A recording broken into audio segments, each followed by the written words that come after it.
जय Hind friends, welcome to my YouTube channel study with combo. आपका study with combo channel पर बहुत बहुत स्वागत है दोस्तों। आज हम आपके लिए लेकर आए हैं क्लास 12 का चैप्टर नंबर फर्स्ट है स्थिर विद्युत, जिसमें टॉपिक है एक इम्पोर्टेंट विद्युत क्षेत्र में कूलाम का व्युत्क्रम वर्ग नियम। दोस्तों आज हम कूलाम के व्युत्क्रम वर्ग नियम को समझते हैं और इस चैनल को जल्दी से सब्सक्राइब कर लीजिए एवं वीडियो को लाइक कर लीजिए दोस्तों, और आपके दोस्तों को शेयर कर दीजिए। कूलाम का व्युत्क्रम वर्ग नियम क्या होता है, इसे हम समझते हैं कि इस नियम अनुसार किन्हीं दो स्थिर बिंदु आवेशों के मध्य कार्यशील बल। जब भी कूलाम के नियम की बात आए तो कूलाम का नियम किस लिए होता है, किन्हीं भी दो स्थिर बिंदु आवेश हैं तो उनके बीच लगने वाला बल कितना होगा, इसके लिए ये नियम लागू होता है। तो उन दोनों आवेशों के बीच की दूरी r है तो कितना बल लगेगा, कार्यशील बल उन दोनों आवेशों के परिमाण के गुणनफल के अनुक्रमानुपाती होता है। तो परिमाण कितना है, Q1 Q2 के गुणनफल के अनुक्रमानुपाती, तथा उन दोनों आवेशों के बीच की दूरी, यहाँ पर बीच की दूरी कितनी है r, तो बीच की दूरी के वर्ग के व्युत्क्रमानुपाती होता है। तो सबसे पहले जो स्टेटमेंट है हम न्यूमेरिकली लिखते हैं, अर्थात उन दोनों आवेशों के परिमाण के गुणनफल के अनुक्रमानुपाती। तो आप जानते हैं बल को अंग्रेजी में हम फोर्स कहते हैं, तो force is denoted by capital F। तो F समानुपाती कितना हो जाएगा, अनुक्रमानुपाती दोनों आवेशों का परिमाण कितना है, यहाँ पे परिमाण Q1 Q2, तो दोनों आवेशों के परिमाण का गुणनफल, तो Q1 इंटू Q2। एवं दूसरा जो स्टेटमेंट है वो है उन दोनों आवेशों के बीच की दूरी के वर्ग के व्युत्क्रम अनुपाती होता है। तो इन दोनों आवेशों के बीच की दूरी स्मॉल r है, तो F समानुपाती हो जाएगा हमारा 1/r²। इसको मैंने फर्स्ट, इसको सेकंड समीकरण दिया है। दोनों को मिलाकर लिखने पर,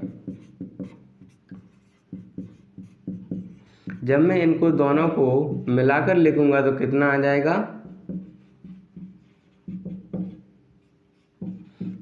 F समानुपाती F is proportional Q1 Q2 upon r²।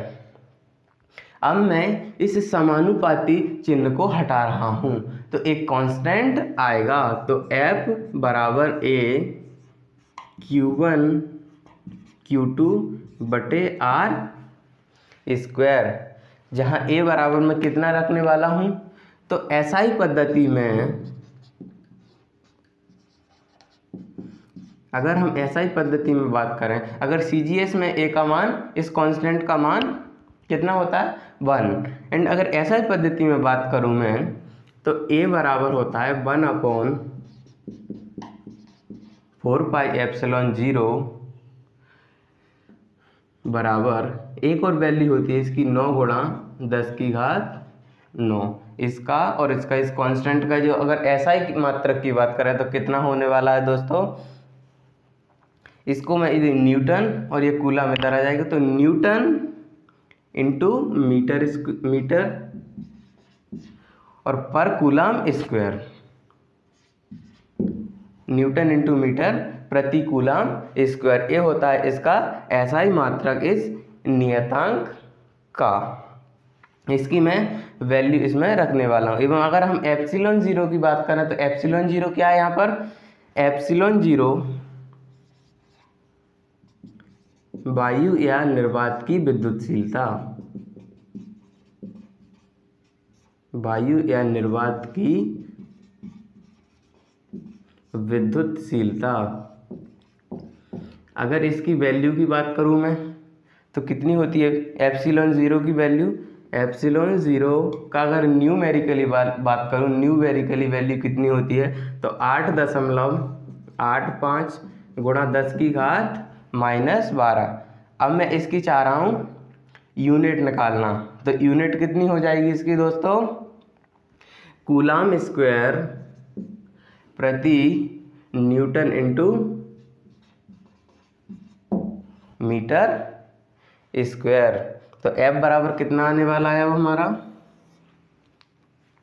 F equal 1/4πε0 Q1 Q2 upon R square Newton.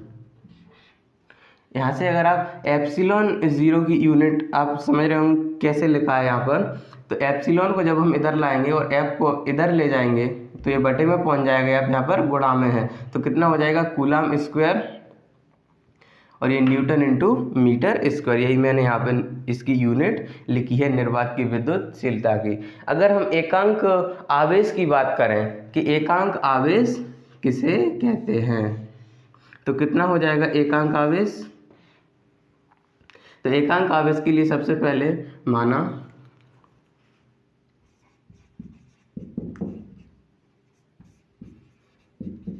एकांक आवेश कितना होता है दोस्तों, इसके लिए सबसे पहले अपन ने माना कि Q1